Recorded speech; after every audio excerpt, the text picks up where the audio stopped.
Kathy Donnell Vitsak, and tonight we're going to do a personal one-card reading. Now first we're going to start with a reading like you would be doing a reading for yourself, and then I'll give you some ideas about doing a reading for somebody else.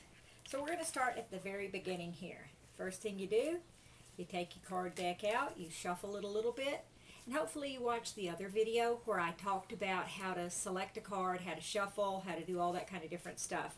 But we're going to kind of run through it again just quickly here to give you a synopsis of from that before. Okay, we're going to find one card, and the method that I'm going to go with this time is just plain old shuffling. We're going to just shuffle the cards, and I'm going to pull one off the top. Down and dirty, nice and easy, there we go. So, the card I've pulled right here, Early Atlantis. Imagine that, 400,000 to 25,000 BC. Now, I'm glad this came up.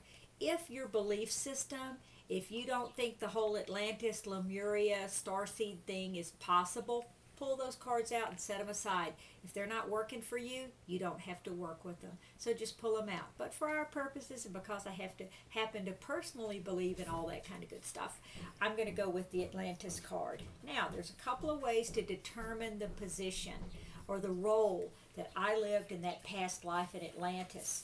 One way is to use one of the card layout guides or the templates that you can get free off my website. They're available there on a download, a PDF download. You can print them out.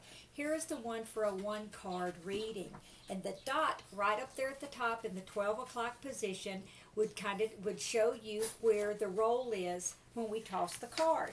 So here we go. The card's there. I took my finger and literally just moved it perfectly over. I didn't change the orientation of the card. I just put it right there for ease of showing you guys.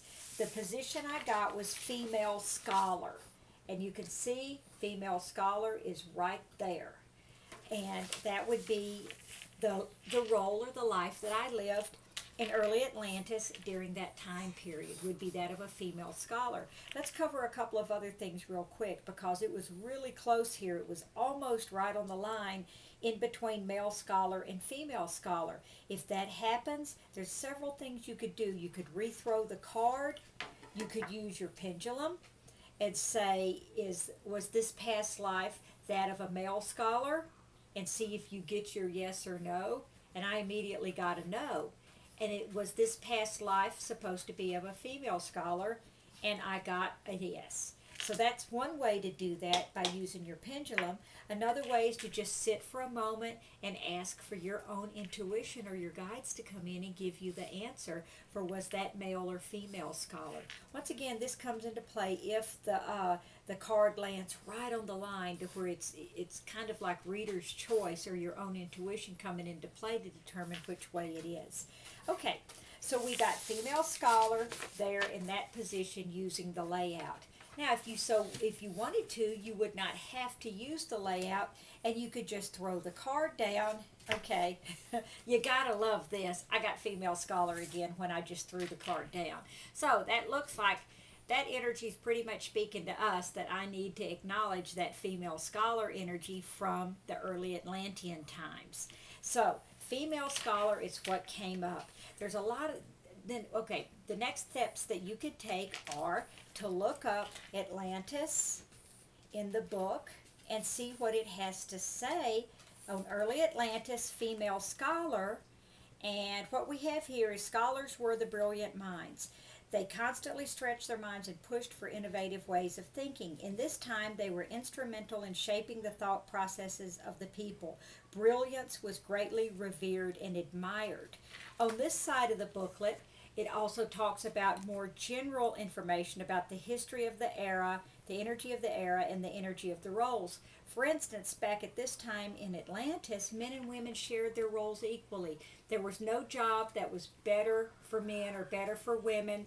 Jobs were completely based on your abilities and desires. Whatever made your heart sing at that time was the job you would have done. So anyway, so that's the next step to take, would be to look at the book and get an idea of what was going on there. Then you would sit and think about it and say female scholar. excuse me, how does that relate to me now? Well, I can tell you, I'll share this about myself since this is what we're doing to kind of give you an idea of how the cards work, is that knowledge and learning, and my husband teases me about having just an endless, that my brain is full of more endless trivia than it should be. But anyway, the pursuit of knowledge is very important to me. I am a self-avowed bookworm.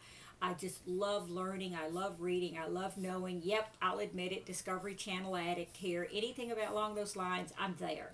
I just love just soaking up information, and I've been that way since I was a child. So this is very much a validation for me that that's been a path I've been on for many, many lifetimes.